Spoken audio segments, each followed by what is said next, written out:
আপনারা জানেন বৈষম্য বিরোধী ছাত্র আন্দোলন আগামীকালকে যে এক দফা ডাক দিয়েছে, সেই এক দফা এই বাংলাদেশের মানুষ প্রত্যাখ্যান করেছে। সেই এক দফা বাংলাদেশের সাধারণ জনগণ প্রত্যাখ্যান করেছে। সেই এক দফা বাংলাদেশের সাধারণ শিক্ষার্থীরা প্রত্যাখ্যান করেছে। আমরা আজকে এই সবার মধ্যে দিয়ে পরিষ্কারভাবে বলে দিতে চাই, তারা এই শান্ত পরিবেশকে অশান্ত করতে চান, তাদেরকে হুঁশিয়ার দিয়ে বলতে চাই, জননেত্রী শেখ হাসিনা আছে, জননেত্রী শেখ হাসিনা থাকবে। জননেত্রী, আমি পরিষ্কার ভাষায় বলে দিতে চাই, জননেত্রী শেখ হাসিনার প্রশ্নে কোনো আপোষ নাই। বাংলা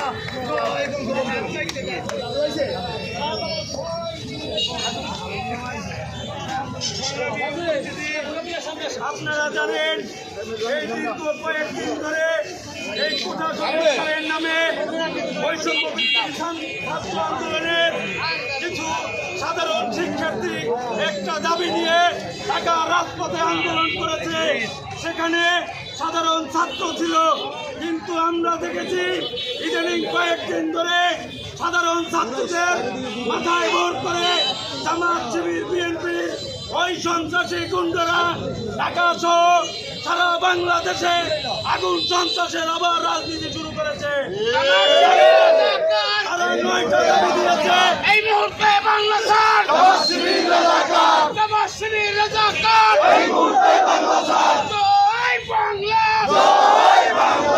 তারা 9টা দাবি দিয়েছে। সরকার তাদের প্রত্যেকটি দাবি মেনে নিয়েছে, কিন্তু তারা সরকারের কমিশনের নির্দেশে, জামাত শিবিরের নির্দেশে এখন তারা এক দফা নিয়ে রাজপথে নেমেছে। তাদের এক দফা শেখ হাসিনাকে পদত্যাগ করতে হবে।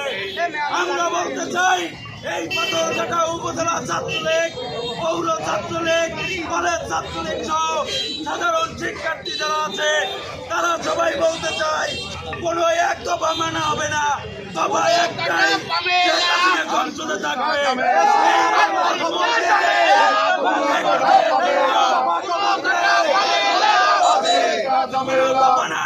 কোনো কাহিনী নাই, কাহিনী একটাই, শেখ হাসিনার জন্য আমরা রাজপথে আছি।